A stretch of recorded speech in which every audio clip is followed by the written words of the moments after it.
Bonjour, nous nous retrouvons pour notre troisième rendez-vous sur les tendances Internet. Aujourd'hui, nous allons vous donner des éclairages sur la question du web sémantique, dont on entend beaucoup parler, mais dont peu connaissent la réelle signification.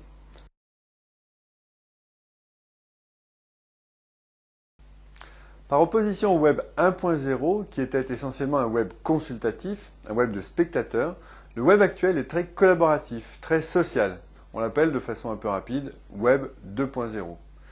Tim Berners-Lee, l'inventeur du concept de Web 2.0, on peut donc lui faire confiance, nous prédit aujourd'hui qu'on entre dans la troisième phase du web, le web sémantique.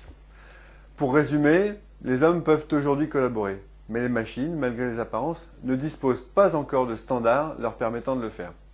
Le web 3.0 permettra, grâce à des standards en cours de finalisation, la communication entre les bases de données et leur traitement intelligent. On devrait d'ailleurs plutôt parler de web des données que de web sémantique. En effet, les documents traités par le web sémantique contiennent non pas des textes en langage naturel, français, espagnol ou chinois, mais des informations formalisées pour être traitées automatiquement. Du coup, ces documents peuvent être échangés et traités par des logiciels. Le futur web sera sémantique, car finalement le web offre un terrain de jeu particulièrement puissant pour des standards qui existent depuis longtemps, les systèmes experts. Ce sont les ancêtres des systèmes d'intelligence artificielle, mais ils prennent aujourd'hui toute leur puissance grâce à la masse de données stockées sur le web. La notion de base du web sémantique, c'est l'ontologie. Alors c'est quoi une ontologie?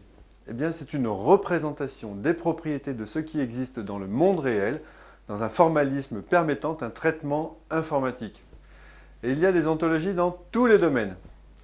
Il y en a par exemple pour le cinéma, pour le monde médical, pour la génétique, pour les musées, pour le bâtiment, pour la gestion, pour l'automobile, enfin dans tous les domaines. Si on est dans le domaine du cinéma, on va par exemple entrer dans le système que Sergio Leone est le réalisateur de Pour une poignée de dollars, que Clint Eastwood a joué dans ce film. Le système va en déduire, grâce à son moteur d'inférence, que Sergio Leone a dirigé Clint Eastwood. Pas très difficile, me direz-vous. Mais si vous entrez des millions de données dans votre système, ce qui est justement le cas du web, ça peut donner des rapprochements intelligents. Exemple simple, dans le domaine médical, ça peut par exemple rappeler à un médecin qui l'aurait oublié qu'en cas de fièvre, de maux de tête, de fatigue extrême et de douleur dans les articulations, c'est une grippe.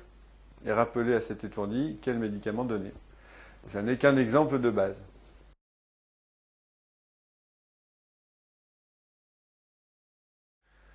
Le web sémantique sera utile pour un grand nombre d'applications. Pour rendre les moteurs de recherche plus intelligents, pour décrire et traiter des documents multimédia, pour construire des solutions multilingues et multiculturelles, pour permettre la fusion de sources d'informations très diverses. Nebius travaille par exemple actuellement sur une fonctionnalité de type sémantique qui permettra au webmaster d'enrichir de façon assistée les pages de son site avec des illustrations ou des liens en rapport avec le sujet de la page.